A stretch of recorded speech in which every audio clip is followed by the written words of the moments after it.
एक घटना स्मरण आ रही जिसे मैं बोला करता हूं, आप जरा इस घटना से समझना। एक बालक था, वो बालक की मां अंधी थी, तो उस अंधी मां का बेटा बड़ा हो रहा था, पर वो अपनी मां से बहुत नफरत करता। क्यों? क्योंकि उसकी मां सुंदर नहीं थी। वो अपनी मां से इसलिए नफरत करता था क्योंकि उसकी मां अंधी थी। तो वो अपनी मां से बड़ा दूर दूर रहता।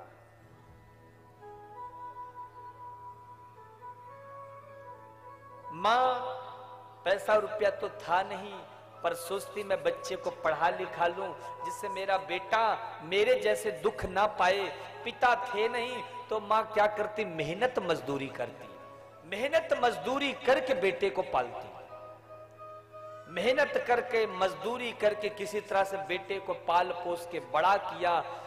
बेटा पढ़ लिख करके महाराज एक बड़ा अच्छी कंपनी में उसकी जॉब लग गई, बड़ी अच्छी कंपनी में। विदेश चला गया।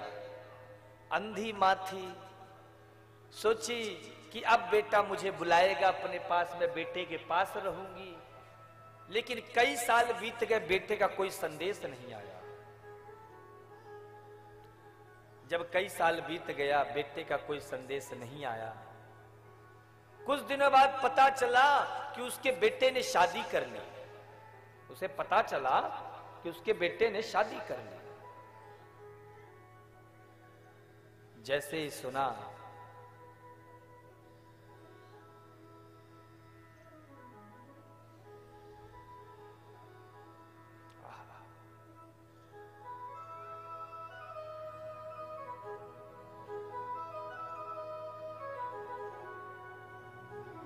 मां दुखी तो हुई, पर सोची कोई बात नहीं, अपनी मर्जी की शादी कर ली, विदेश चला गया, पढ़ लिख लिया है, कोई बात नहीं।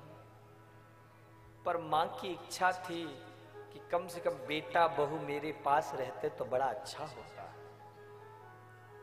गांव वाले कहते, देख तूने अपने बेटे को इतना मेहनत करके पढ़ाया, तेरा बेटा परदेश जाती भूल गया। वो लड़ती, तुम लोग ऐसा क्यों कहते हो, मेरा बेटा बहुत अच्छा है, वो पैसा रुपया कमा के आ रहा है, सोच रहा होगा कि जाऊं तो मां के लिए अच्छा सा घर बना दूं, अच्छी सी गाड़ी ले दूं, जिससे मेरी मां इतना कष्ट सही है तब उसे कष्ट ना सहना पड़े।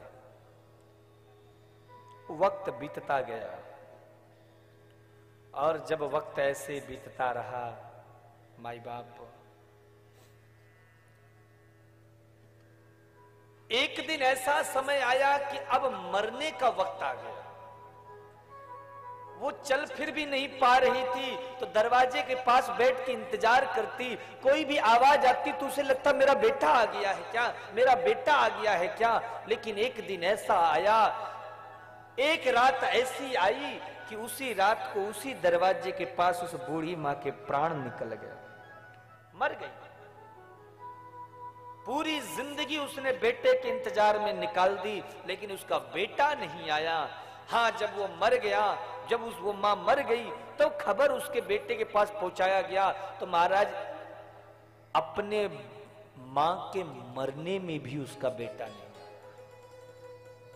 कहा चिट्ठी लिख के भेजता है कि आप लोग जो भी करना हो कर दो, मुझे छुट्टी नहीं मिल रही है, मेरे पास टाइम नहीं है।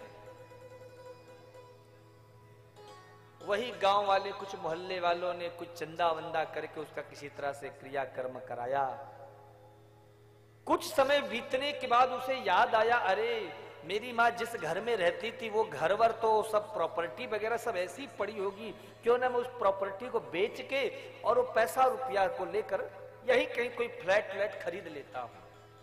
तो वो माँ की रहने वाले घर को बेचने के लिए आता है। जब आया तो गांव वालों ने उसे कहा, तू कितना दुष्ट है, तेरी माँ तेरी याद करते करते मर गई, तुझे एक बार भी अपनी माँ से मिलने की इच्छा नहीं। शहर का लड़का था, उसके अंदर क्या ये भाव, क्या ममता, क्या मोह। उसने कहा ये सब गंवार लोग हैं, क्या जाने ये सब। घर पहुंचा, देखा घर में क्या क्या चीज है, तो ज्यादा कुछ कीमती वस्तुएं तो नहीं मिली। हाँ, एक बक्सा जरूर मिला। वो संदूक उसने खोला तो उसमें एक चिट्ठी पड़ी हुई थी। उस चिट्ठी को बालक पढ़ता है तो उसमें लिखा था, बेटा मैं जानती हूं कि तू अब नहीं आएगा, लेकिन मुझे ये भी पता है कि मेरे मरने के बाद तू कभी ना कभी जरूर इस घर में आएगा। ये चिट्ठी मैंने इसलिए लिखी है ताकि तू पढ़ सके। मुझे पता है तू मुझसे नफरत करता है, मुझसे घृणा करता है, क्योंकि मैं अंधी हूं। पर एक बात बताऊं, मैं अंधी नहीं थी। तू एक बार खेलते खेलते अपनी बाल्यावस्था में गिर गया। डॉक्टर ने बताया इसकी आंखों की रोशनी जा चुकी है। मैंने सोचा तेरी तो पूरी उम्र शेष है, पूरी जिंदगी पड़ी है, मेरा तो तू ही एक सहारा है। अगर तू जिंदगी भर अंधा रहेगा तो कैसे जिंदगी देख पाएगा, इसलिए मैंने अपनी आंखें तुझे दे दी।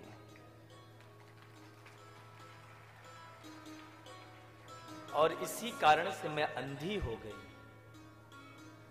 मुझे पता है कि अब मैं तुझे ये बताने के लिए जीवित नहीं होंगी, इसलिए इस चिट्ठी में लिख रही हूं, मैं मर भले ही जाऊं, लेकिन ये जो तू दुनिया देख रहा है, ये दुनिया आज भी तू अपनी आंखों से नहीं मेरी आंखों से देख रहा है। ये उस मां के संदेश है। तो माई बाप, जिंदगी में हर कर्ज को उतारा जा सकता है, लेकिन मां के कर्ज को कोई बेटा नहीं चुकता कर सकता है। इसलिए आप बड़े भाग्यशाली हो यदि आपके पास मां बाप हैं। भगवान ने स्वयं, हर जगह भगवान सोचते मैं नहीं जा सकता, इसलिए भगवान ने मां बाप के रूप में ही भेजा है कि ये तुम्हारे पास मैं ही हूं। इसलिए जब तक हैं इनकी खूब सेवा करो, खूब इनकी आज्ञा का पालन करो, इनका हृदय मत दुखाओ। जो बच्चे अपने माँ बाप को तकलीफ पहुंचाते हैं, वो बच्चे ना इस संसार में कभी सम्मान पा सकते हैं, ना इस संसार में कभी शांति से रह सकते हैं, और ना ही मरने के बाद उन्हें स्वर्ग में जगह मिलती है। वो नरक के गामी होते हैं। इसलिए माता पिता की खूब सेवा।